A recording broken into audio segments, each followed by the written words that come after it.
হে বন্ধুরা, welcome back to my new blog. আবার চলে এসেছি নতুন একটা ভিডিও নিয়ে। এখন ঘড়ির কাঁটায় 5টা 10 আর সকাল সকাল দেখলাম খুব সুন্দর পরিবেশ, মানে চারিদিকে রোদ উঠে গেছে।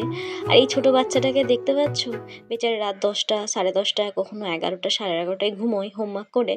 ফির ভোরবেলায় উঠাতে কষ্ট হয়, কিন্তু কিচ্ছু করার নেই। ওর ভবিষ্যতের কথা চিন্তা করে ওকে প্র্যাকটিসে নিয়ে যাচ্ছি, যাতে এখন কষ্ট করলে ভবিষ্যৎ যেন ওর ভালো হয় সেই চিন্তা। তাই সকাল সকাল একটু আদর করে নিচ্ছি। আর বলছে শুধু আমাকে একটা কথাই সারা রাস্তা বলে গেছে, তোমাদেরকে বললে তোমরাও হয়তো কষ্ট পাবে, কি মা আমাকে শুধু ঘুমোতে দিও, আমি শুধু ঘুমোবো, আমি কিন্তু খাবো না। এই কথাগুলো যখন শুনছিলাম না, বড্ড কষ্ট লাগছিল, কিন্তু কি করব, কিচ্ছু করার উপায় নেই। তাই ওকে নিয়ে বেরিয়ে পড়েছি। আর দেখো ডাবুর মোড় পুরো ফাঁকা দেখতে পাচ্ছ, একটু পরে দেখো এখানে লোকে লোকে ভরে যাবে চারিপাশটা। তো সকাল সকাল বেশ ফাঁকা, পরিবেশটাও খুব সুন্দর, একটা সুন্দর বাতাস বইছে। সেই নিয়ে চললাম আমরা ক্লাসে। চলো ক্লাসে যেতে যেতে তোমার সঙ্গে অনেক গল্প করব, সঙ্গে থেকো। আর এই সময়টা কষ্টের হয় মেয়ের জন্য একটু। দেখো পাপার কাছে ঘুমিয়ে পড়েছে, কারণ ওখান থেকে প্র্যাকটিস করবে, আবার রেডি হয়ে স্কুলে যাবে, একটু চাপ হয়। আবার বিকেলে প্র্যাকটিস থাকে, কিন্তু কিচ্ছু করার নেই, মেয়ের ভবিষ্যতের কথা চিন্তা করে এসব করছি। আর এই জায়গাটা দেখো, নিউ মার্কেট যাওয়ার আগেটা এত সুন্দর লাগে, গাছগাছালিতে ভর্তি, চারিদিকটা সবুজ। আর এই বৃষ্টিতে যেন আরোই সুন্দর হয়ে উঠেছে। তো বেশ সুন্দর লাগে রাস্তাঘাটগুলো ওখানে এই বর্ষাকালে। তো বেশ চলো আমরাও যাচ্ছি এবারে ক্লাসের উদ্দেশ্যে, তোমরা সঙ্গে থেকো, সারাদিনের ভিডিওটা তোমাদেরকে শেয়ার করছি।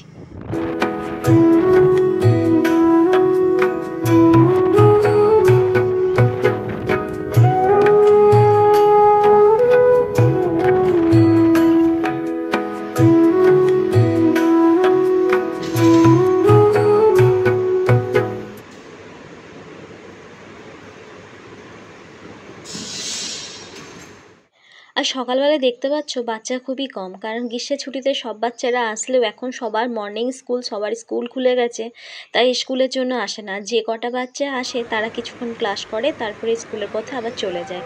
তো আমার মেয়েরও 7:45 থেকে স্কুল, তাই কোনো অসুবিধা হয় না। তো এখান থেকে একটু রেডি করে ওর বাবা সঙ্গে থাকলে নিয়ে চলে যায়। আর যখন আমাকে একা বাসে যেতে হয় তখন একটু প্রবলেম ফেস করতে হয়, কিন্তু সকাল প্র্যাকটিসটা ফাঁকায় ফাঁকায় বেশ ভালো হয়, সেই জন্য মেয়েকে নিয়ে আসা। আর এই যে বিমের উপরে করছে, এগুলো কিন্তু বিকেলে হয় না, কারণ বিকেলে প্রচুর বাচ্চা থাকে, প্রচুর বাচ্চাকে সময় দিতে হয়।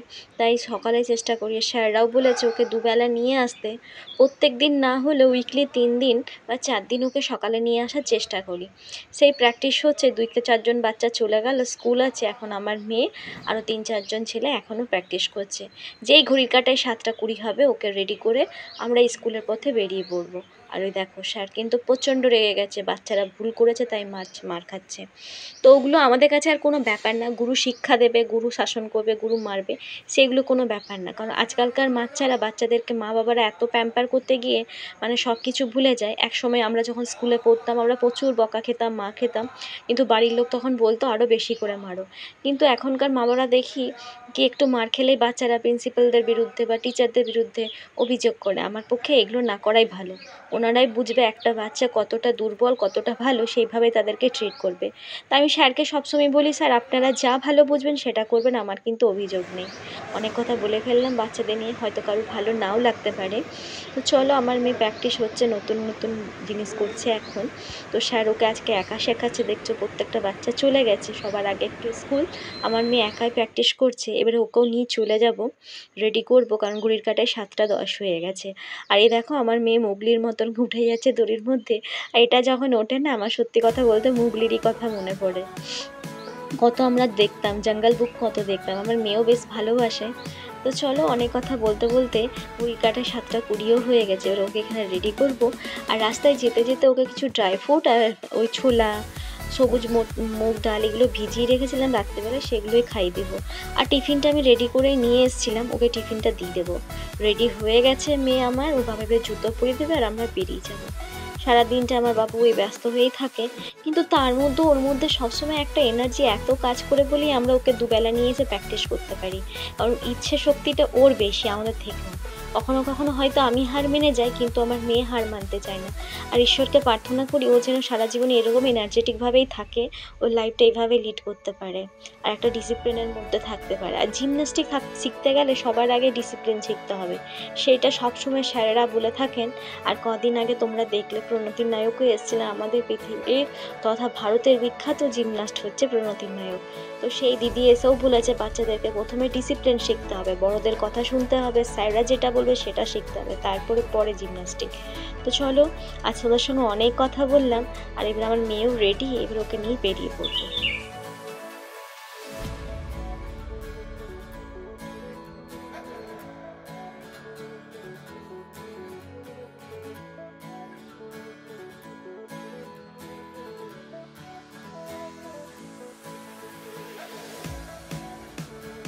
আর জিমন্যাস্টিক ক্লাস থেকে বেরিয়ে শিশু বিহার স্কুল রয়েছে বাচ্চাদের, সেখানে দেখছো কত গার্জেনরাই এসছে বাচ্চাদেরকে দিতে। আর এখানে পাশে রয়েছে ভলিবলের গ্রাউন্ড, আর রয়েছে ওভাল গ্রাউন্ড, সকাল বিকাল এখানেও সবসময় প্র্যাকটিস হয়।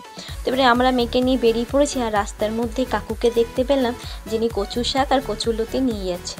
তাই বরকে বললাম চলো কচুরলতি নিয়ে যা। আগে তো বললো 60 টাকা, আনলাম 50 টাকা করুন, 1 কিলো দিয়ে দিন।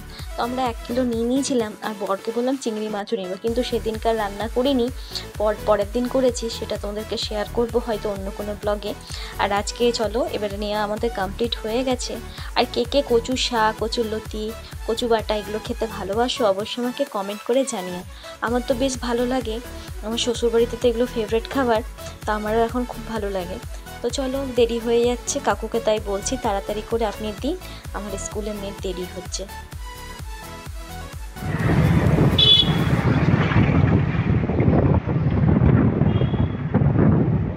আর সকালবেলায় তোমাদেরকে দেখালাম ডাবর মোড়ের অন্য এক রূপ, আর এখন অন্য এক রূপ দেখতে পেলে, এখন মানুষে ভরে গেছে, আর আমরাও স্কুলে চলে এসেছি দেখো মেয়ের।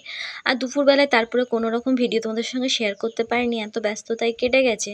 আর আজকে রান্নার মধ্যে করেছি আলু ভরা রুটি, আর তার সঙ্গে করেছি পেঁপে আলু দিয়ে আর ছোলা দিয়ে একটা তরকারি মাখা মাখা। তো এই তরকারিটা আমাদের লাগেনি, কারণ আমের চাটনি, আম এইসব দিয়ে আচার দিয়ে খাওয়া হয়ে গেছিলো, তরকারিটা রয়ে গেছিলো রাতের জন্য। আর এই সিজনে হয়তো মনে হয় এটাই লাস্ট আম, এরপর আমি আর আম পাবো কিনা জানি না। তো চলো এবার খেয়ে দিয়ে একটু রেস্ট করব, তারপরে মেয়েকে বলছি চল খেয়ে নে। ও দেখো চোখ কচলাচ্ছে, ঘুমিয়ে পড়েছিল সোনাটা আমার। তো ওকে কোনো রকমভাবে উঠিয়েছি, ওকে খাইয়ে দেবো, খাইয়ে দাইয়ে এবার তাড়াতাড়ি ঘুম পাড়িয়ে দেবো। আর এখন আর কোনো ভিডিও তোমাদের সঙ্গে শেয়ার করছি না, আর আজকে দিনের ভিডিওটা তোমাদেরকে মূলত শেয়ার করলাম। তো ও আমাকে অনেকক্ষণ ধরে বললো মা আমাকে একটু সস দাও, আমি এগুলো খাবো না, তাই দিয়ে দিলাম। সস দিয়ে খেতে বেশ রুটি ভালোই লাগে। দুপুরে তারপর টানা একটা ঘুম দিয়ে বেরিয়ে পড়েছি এখন 4টের সময় ক্লাসে। আর কত রোদ উঠেছে দেখো, আজকে মোটামুটি সারাদিন ভালোই রোদ দিয়েছে। আর 4:45 থেকে যেহেতু ক্লাস, আমাদেরকে 4:30টায় ঢুকতে হবে, তাই 5টার মধ্যে বেরিয়ে পড়েছি, 4টার মধ্যে বেরিয়ে পড়েছি।